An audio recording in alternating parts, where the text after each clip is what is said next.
આભાર, સમગ્ર સ્ટાફનો આભાર કે સમય આપ્યો. વળી આવતા રહેશું. જગવારે મજા આવી ને? વળી પાછું જગવું આવશે. રાખી લેવું હે જગુ.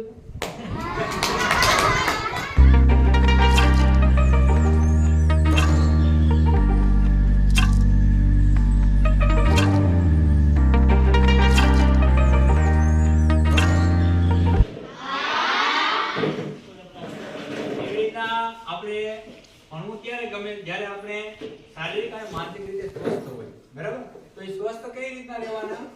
તો કે આપણે ઘણી બધી નાની નાની કાળજી રાખીએ એટલે આપણે ઓછા બીમાર પડીએ.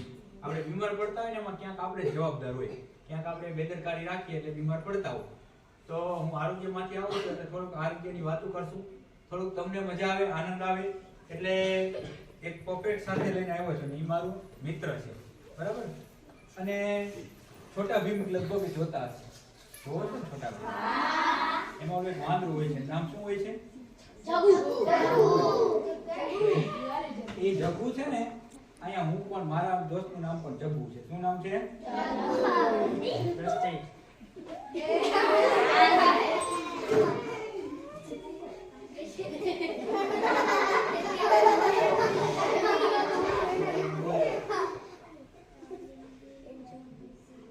શું નામ છે આનું?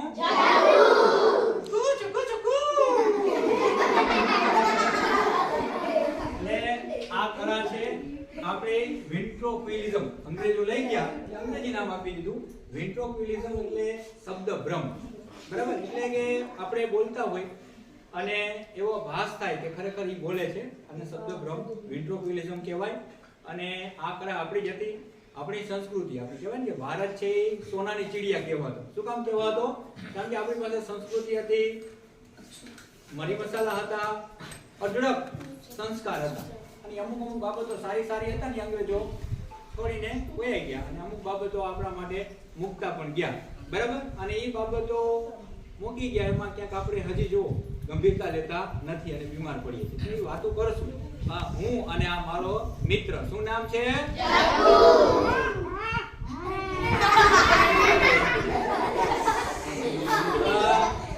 જગુ અને હું થોડીક વાતો કરશું, થોડીક શિક્ષણ લખી, થોડીક આરોગ્ય લક્ષી, જેનાથી તમને કંઈક નવું જાણવા મળે, શીખવા મળે અને તમે ધ્યાન રાખો. બરાબર છે?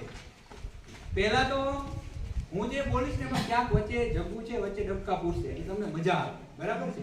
એટલે જગુ છે એ ક્યારેક ક્યારેક આપણે કહેવાય ને કે વાયડાઈ કરશે. એ શબ્દો એવા બોલશે કે જેનાથી તમને મજા આવે, આનંદ આવે. એટલે આનું નામ શું છે?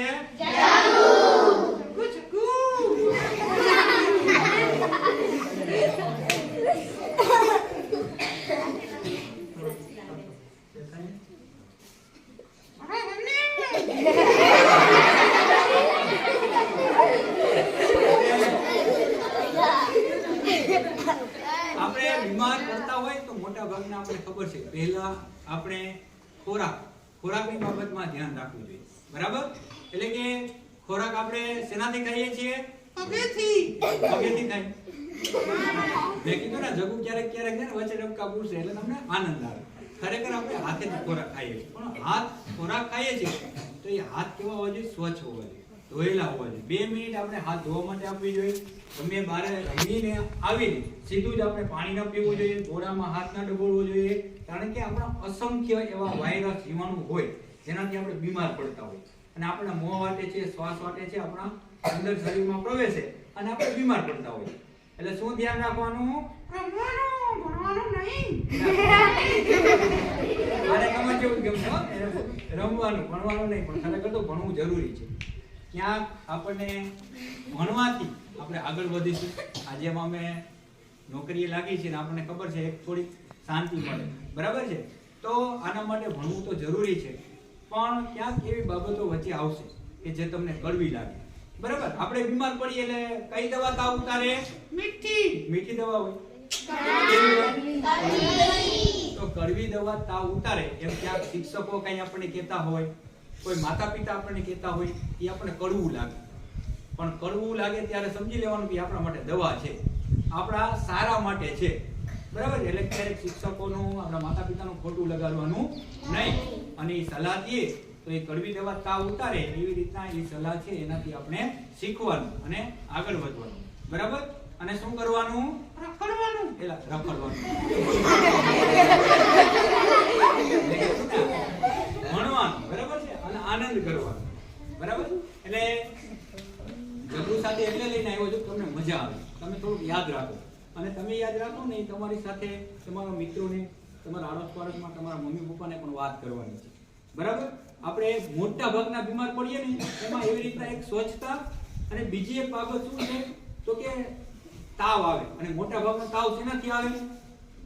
કોઈને ખબર છે તાવ આવવાનું મુખ્ય કારણ શું છે? મોટા ભાગે તાવમાં બે થાય, મેલેરિયા અને ડેન્ગ્યુ. શેનાથી થાય છે?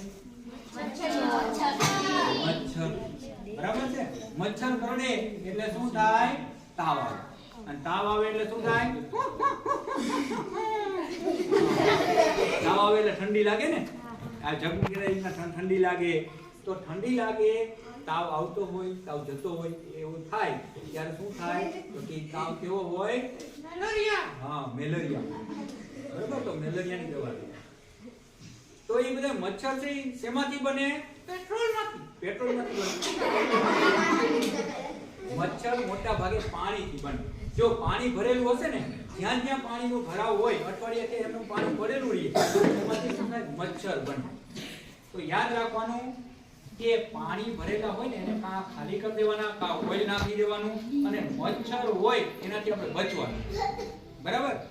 તો મચ્છર માટે પહેલા તો ચોખ્ખું પાણી આપણા ઘરે શેમાં ભરેલું હોય? કોઈ કહેશો? માટલું તો નાખેલું હોય એટલે વાંધો ના આવે, મચ્છર જઈ ના શકે, ઈંડા ના મૂકી શકે, મચ્છર બને નહીં. તો ક્યાં પાણી ભરેલું હોય? પંખામાં. પંખામાં હોય. ચોખ્ખું પાણી ભરેલું. જો તમારા ઘરે ફ્રીજ હોય તો પાછળ ટ્રે હોય, તમે જોજો બરફ ઓગળે એટલે ટ્રેમાં પાણી ભરાય. એમાં કદાચ ધ્યાન ન દો 15-20 દિવસ એટલે શું થાય? એમાં મચ્છર બને, એ ડેન્ગ્યુ ના બને. બીજી બાબત, એવું ને એવું ચોખ્ખું પાણી આપણે ઉનાળો આવશે ને એટલે કુલરનો ઉપયોગ કરીએ. કુલર એમાંય પાણી ભરેલું હોય, આપણે લગાવીએ નહીં એટલે શું થાય? મચ્છર બને. ત્રીજી વાત કે ઘરમાં આપણે બારે ટાંકીયું હોય, ચકલા માટે પાણી ભરવાના કુંડા હોય, એ આપણે શું કરીએ? સાફ સફાઈ ન કરીએ એટલે શું થાય? એમાં પણ મચ્છર બને. તો આ બધાને શું કરવું જોઈએ? તોડી નાખવા જોઈએ. તોડી નાખવાના હોય. સાફ સફાઈ કરવાની. કીધું ને બેટા, એ સાચું કે સાફ સફાઈ કરવા જોઈએ, અઠવાડિયે ખાલી કરી દેવા જોઈએ, જેથી ડેન્ગ્યુના મચ્છર બને નહીં. તો મેલેરિયાના મચ્છર શેમાંથી બને? ચોખ્ખા પાણીમાં ડેન્ગ્યુ ના બને. તો મેલેરિયાના કેવા પાણીમાં બને? ગંદા પાણી. ગંદુ પાણી હોય ને એટલે કે જે ચોમાસાના ખાબોચિયા ભરેલા હોય ત્યાં એવું પાણી ગંદુ હોય. હા, બસ જે આપણે કહી શકીએ કે બહાર આજુબાજુમાં ખાડા ભરેલા હોય, ગટરનો આપણે ઉપયોગ કરતા હોય, એનું પાણી ભરેલું હોય, એમાંથી મચ્છર થાય છે. ના થાય? મેલેરિયા. અને મેલેરિયા મચ્છરમાં જ્યારે કરડે એટલે 7 કે 14 દિવસે તાવ આવે. અને તાવ આવે એટલે શું થાય? ઠંડી લાગે. ઠંડી કેમ લાગે?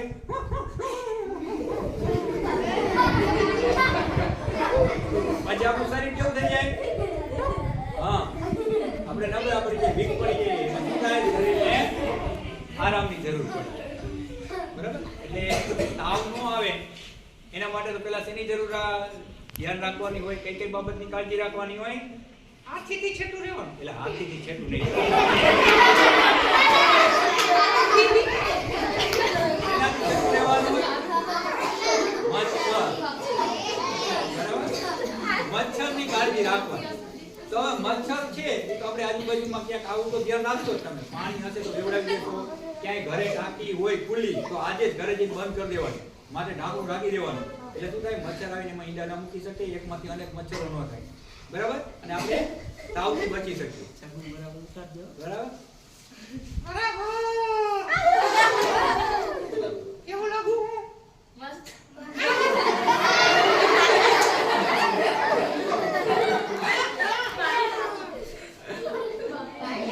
મજા આવે છે ને? દેખો તને મજા આવે?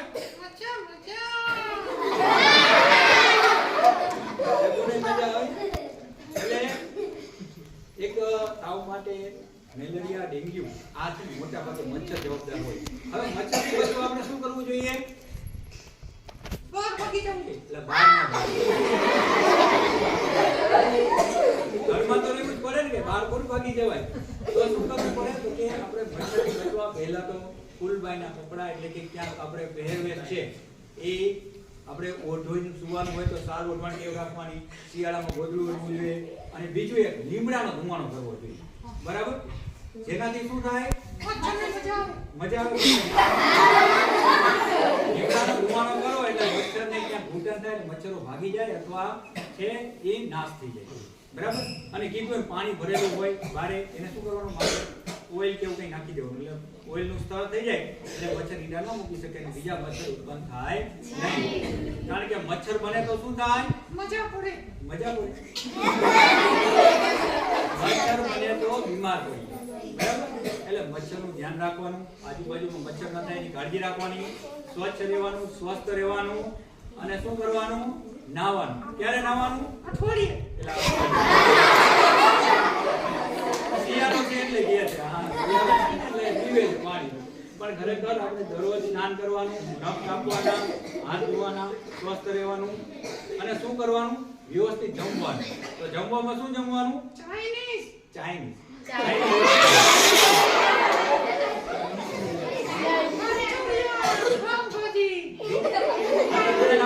મંચુરિયન, પાવભાજી, પણ ખરેખર એ આપણા શરીર માટે સારું નથી.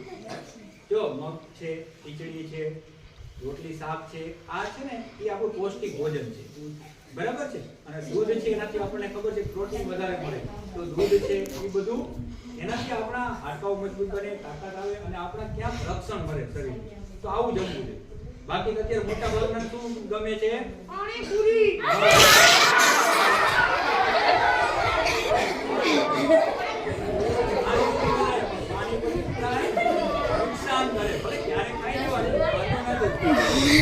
જગ્ગુને પાણીપુરી ભાવે. પાણીપુરી કેવી લાગે જગ્ગુ?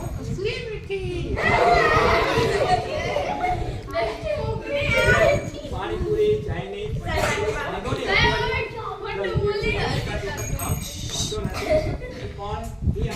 મેંદો છે પચવામાં ભારે એટલે દરરોજ ન ખાવું જોઈએ આવું, બરાબર? અને બહારનું જે ખુલ્લું હોય ને એ બહુ નહીં ખાવાનું. આપણે મેળાઓમાં જઈએ ત્યાં બારે એટલું બધું માણસો અહીંયા નાસ્તો કરતા હોય અહીંયા બહુ કાળજી રાખવાની, બરાબર? કારણ કે આપણે જમવાથી લગભગ બીમારીઓ મોટા ભાગની પેટથી શરૂ થતી હોય. એટલે જમવાનું કેવું જમવું જોઈએ? વાસી. જમવાનું તાજું જમવાનું, બરાબર? ધ્યાન રાખવાનું, અને જેમાં રોટલી, શાક, ખીચડી, મગ આવું બધું ખાવું જોઈએ. તો આ નાની નાની બાબત છે એ ધ્યાન રાખો એટલે શું થાય તો કે આપણે બીમાર ન પડીએ, અને બીમાર ન પડીએ એટલે આપણે સ્વસ્થ હોય એટલે આપણે ક્લાસમાં મજા આવે ને? કારણ કે માથું દુખતું હોય તો આપણને ગમે નહીં, બરાબર? તાવ આવેલો હોય તો પણ આપણે ભણવું ગમે. એટલે આપણે શું કરવું જોઈએ તો કે શરીરને સ્વસ્થ રાખવું જોઈએ, નખ કાપવા જોઈએ, મચ્છરથી બચવું જોઈએ, અને ક્યાંક એવી પ્રવૃત્તિ કરવી જોઈએ કે જે આપણે આજુબાજુવાળા વિસ્તારને પણ આપણે સ્વચ્છ રાખી અને પાણી હોય તો એ કાં વેવડાવી દેવું જોઈએ, કાં ઓઇલ નાખી દેવું જોઈએ, ટાંકાઓ હોય એને હવાચૂસ ઢાંકણથી બંધ કરી દેવા જોઈએ, પક્ષી કુંજ હોય એને ખાલી કરી દેવા જોઈએ. આ બધી બાબતની ધ્યાન રાખવી જોઈએ. મોટા મોટો એક રોગ આવ્યો તો ખબર છે જેનાથી આપણે બધાને બીક લાગતી હતી? માસ્ક વાળો. હા, માસ્ક વાળો. કયો હતો? હા, કોરોના. આપણે ખબર આવા અનેક વાયરસો નવા આવશે, અને એ નવા વાયરસોને આપણે ક્યાં અસર આપણને કરતા હશે. એટલે આપણે ધ્યાન રાખવાનું. આવા વાયરસોથી બચવા માટે આપણે જ આપણું ધ્યાન રાખવું પડશે. આજુબાજુમાં સ્વસ્થ રાખવું જોઈએ. વ્યક્તિ છે તંદુરસ્ત હશે, સ્વસ્થ હશે તો આપણે બીમાર પડશો નહીં. મજા આવી ને? મજા આવી ને?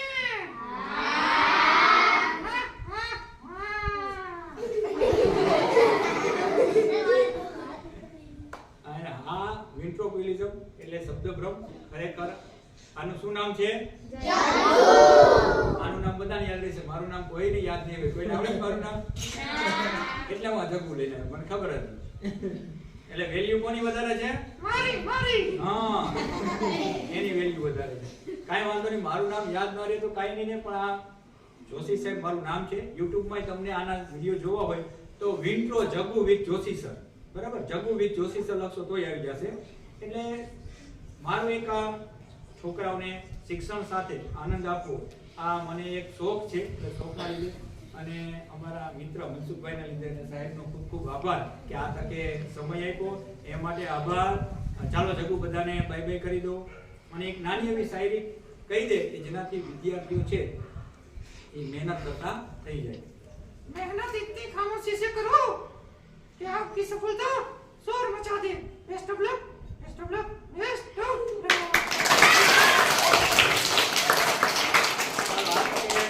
ખૂબ ખૂબ આભાર. સમગ્ર સ્ટાફનો આભાર કે સમય આપ્યો. વળી આવતા રહેશું. જગવારે મજા આવી ને? હા. વળી પાછું જગવું આવશે. રાખી લેવું હે જગુ.